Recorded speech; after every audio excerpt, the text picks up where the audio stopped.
হঠাৎ করে টাকার দরকার হলে এই একটি আমল করুন, এমন জায়গা থেকে টাকার ব্যবস্থা হবে আপনি কল্পনাও করতে পারবেন না। হঠাৎ আমাদের এমন হয়ে যায়, কোটি টাকার মালিক, লক্ষ টাকার মালিক, টাকার তার কোনো অভাব নাই, কিন্তু হঠাৎ এমন একটি সময় এসেছে যখন তার কাছে একটি টাকা পর্যন্ত নাই। এমন অনেক সময় আমাদের নিজেদেরও কিন্তু হয়ে থাকে। তখন আপনি যদি এই একটি আমল করতে পারেন, ইনশাআল্লাহ এমন জায়গা থেকে টাকার ব্যবস্থা হয়ে যাবে আপনি কোনোদিন কল্পনা করতে পারবেন না। আমরা যখন অভাবে পড়ে যাই, যখন আমাদের টাকার খুব বেশি প্রয়োজন পড়ে, সর্বপ্রথম আমরা আমাদের ফ্রেন্ডদেরকে কল দেই, বন্ধুদেরকে কল দেই এবং আত্মীয় স্বজনদের কাছে কল দিয়ে বলি যে দোস্ত আমার তো টাকার দরকার। কিন্তু যখন কঠিন অভাবে পড়ে যাবেন, মনে করেন যে আপনারা এই মুহূর্তে টাকা লাগবে, এখন কি করবেন? আমি বলি যে বন্ধুকে কল দেওয়ার আগে, বাবা মাকে কল দেওয়ার আগে, আত্মীয় স্বজনদেরকে কল দেওয়ার আগে আপনি যদি আপনার রবকে কল দিতে পারেন, সেটা সবচাইতে বেশি কার্যকর হবে, ঠিক কিনা? অনেকেই আমাদের কাছে বলে যে হুজুর কঠিন অভাবের মধ্যে আছে, কি করা যায়?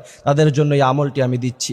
আল্লাহ সুবহানাহু ওয়া তাআলা স্পষ্ট ভাষায় তিনি বলছেন, ওয়ামান ইয়াত্তাকিল্লাহা ইয়াজআল লাহু মাখরাজান ইয়ারযুকহু মিন হাইসু লা ইয়াহতাসিব। বান্দা, তুমি কোনোদিন কল্পনা করো নাই এমন জায়গা থেকে তোমার জন্য রিজিক আনবো, তুমি কোনোদিন ভাবো নাই, কল্পনাও করো নাই। ইয়ারযুকহু মিন হাইসু লা ইয়াহতাসিব, এবং অগণিত রিজিক দিয়ে তোমাকে ভরপুর করে দিব। কারণ পৃথিবীর মধ্যে যা আছে সবকিছু আল্লাহ পাকের। এই জন্য প্রিয় ভাইয়েরা আমার, আমলটি আমি বলে দিচ্ছি। আমলটি হলো, সর্বপ্রথম আপনাকে পবিত্রতা অর্জন করতে হবে, ওযু করতে হবে। ওযু করার পরে সর্বপ্রথম আপনি 19 বার আউযু বিল্লাহি মিনাশ শাইতানির রাজিম, আউযু বিল্লাহি মিনাশ শাইতানির রাজিম 19 বার পড়বেন। আউযু বিল্লাহি মিনাশ শাইতানির রাজিম 19 বার পড়ার পরে তারপরে আপনি 550 বার পড়বেন সুবহানাল্লাহ সুবহানাল্লাহ সুবহানাল্লাহ। এরপর 21 বার সূরা ইখলাস তেলাওয়াত করবেন। সূরা ইখলাসের অনেক বেশি ফজিলত। কোন ব্যক্তি যদি প্রতিদিন নিয়মিত 200 বার সূরা ইখলাস পড়তে পারে, আল্লাহ পাক 300 ফজিলত তাকে প্রদান করবে। তার মধ্যে অন্যতম ফজিলত হলো রিজিকের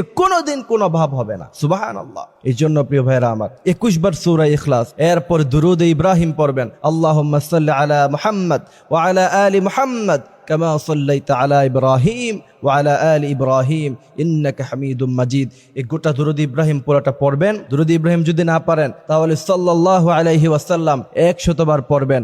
এরপর 100 বার পড়বেন সুবহানাল্লাহি ওয়া বিহামদিহি সুবহানাল্লাহিল আযীম ওয়া বিহামদিহি আস্তাগফিরুল্লাহ। এই গোটা আমলটা করার পরে আল্লাহর কাছে হাত তুলে বলবেন, আল্লাহ আপনি তো অগণিত রিজিকের মালিক, আপনি তো অগণিত রিজিক আমাদেরকে প্রদান করতে পারেন। এমন ভাবে যদি আল্লাহর কাছে চাইতে পারেন, ইনশাআল্লাহ আল্লাহ সুবহানাহু ওয়া তাআলা আপনাকে রিজিক দিয়ে ভরপুর করে দিবে। আল্লাহ বলছেন, বান্দা শোনো, ওয়ালিল্লাহি মুলকুস সামাওয়াতি ওয়াল আরদ, আসমানের মধ্যে যা আছে, জমিনে যা আছে, তাহতাস সারা, এত দুবাইয়ের মধ্যখানে, আকাশের উপরে, জমিনের নিচে যা আছে সবকিছুর একচ্ছত্র ক্ষমতা আমার, ঠিক কিনা? এই জন্য প্রিয় ভাইরা আমার, আল্লাহ পাক রব্বুল আলামিন বিপদের সময়, কঠিন পরিস্থিতিতে যখন পড়ব, ওই সময় আমাদেরকে আল্লাহ সুবহানাহু ওয়া তাআলা আল্লাহর কাছে যেন চাইতে পারি সেই তৌফিক দান করুক। আমিন।